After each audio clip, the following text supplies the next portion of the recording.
Ni aje? Mko poa eh? Mimi naitwa Juliani, I'm a hip hop artist and I've been doing this stuff for a while now. Every year, Karin, you guys invite me to blah, blah, to talk. So I'm really glad for at least finally we get to do it in person and I get to see the faces. Sindio? Sasa. So I wrote something so that I seem serious. Yeah.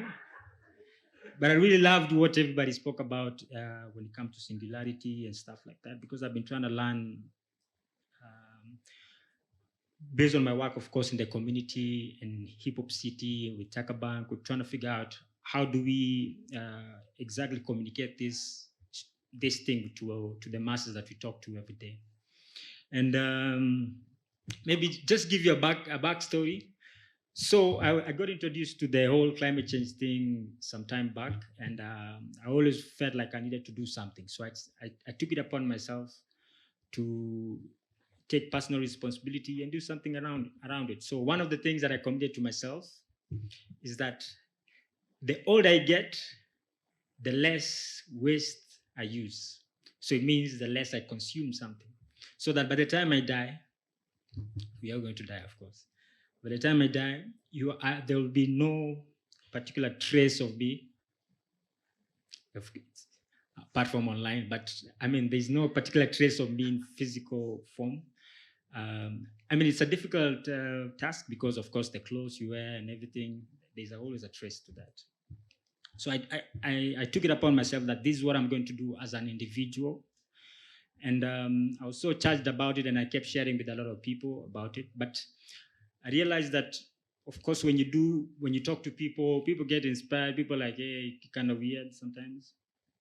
And then, of course, now when we introduce music and we're trying to mobilize people around the issue, we share with the masses and use music to mobilize and to engage. It has its part, and of course, it's good for inspiration and all that. But when we started something called Takabank initially, I had a community project in my where I grew up at the dam site, Dandora. So we started something called Takabank, and our whole idea was, and I put this in a pitch deck when we're trying to raise support and all that. And then this is the line I use there. This is like our tagline. Some and waste to be the next gold, rare and valuable. Okay. So when we did this, and of course, for me, I was so excited that finally I came up with a line that made sense. But we were not communicating to the masses, the people we talked to. The reason why is because we were just talking about what we're going to do and talking about ourselves and not talking about how our efforts will eventually contribute to every other person that we're talking to. So I went and looked at some numbers, and we've been trying to work with Mr. Green. We sold some trash to you guys when we were doing a pilot with community. So Takabank, basically what we're trying to do is that we were trying to collect from source, from the household. So most of the trash that everybody the recyclers get are things that have been scavenged from the dump site or from the landfills. So eventually you still have to clean it, you still have to do all these things with. So recycling becomes a little bit more expensive, more cumbersome and all that, yeah? So we thought, let's focus on the household and let's go and to the source. So with the Takabank, we harness our efforts to talk to the households for each and every individual to give us the trash. So the pilot that we did in Dandora, and basically what happens is that you just bring your trash, convert it into points, and use the points to buy things on our website or at the center. So we got women and all that buying stuff. We also we collected some from in Kilimani and all this place in the pilot stage. I'm an artist, so every time I say something, I have to hear some noise somewhere, you know. So when people are quiet, I'm like, hey, isn't it Gani, you know? So bear with me, I'm getting, so, no, so,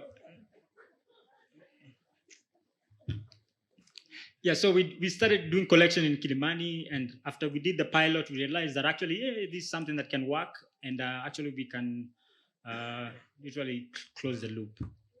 Because even the people we were talking to when we were working with Kenya Association of Manufacturers, we realized that actually the biggest hurdle that the recyclers had was the trash is not clean. And also there's not enough volume. So it doesn't come in a certain volume. And also it costs a lot transport-wise na kila kitu. So wacha nimalize. So our agenda was Hiphop City and Takabank is that we're trying to we did 100 kgs a day in our pilot. So now we're trying to get at 10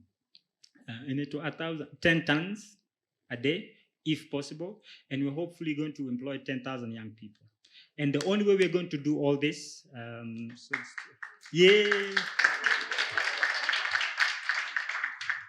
in the pilot stage, of course, is because small time. So now we get to scale it, and when we scale it, we're actually able to achieve all this. So, but what we have learned throughout, one of the biggest lessons that I really wanted to insist on is that sustainability has to be in harmony with everything else. So when we talk to people, we can't talk to them from a place of, oh, we are coming to solve a problem, or from a survival mode. We have to come from a place of, this is going to impact your value chain somehow. It might impact your bottom line. It might impact the way you eat. It might impact your lifestyle. So that's how that kind of conversation that we're trying to get at. And that's how we felt like we were getting to the masses when we were talking to them. So sustainability has to be in harmony with everybody's aspiration, dreams, and everything else. Iko sawa? Nimemaliza point. Mungu awabariki. Nashukuru sana Karin for always inviting me and making me your sustainability. I mean, I forced myself to be sustainability champion, and we've worked so much with you guys, and hope to see you soon. I'll see you.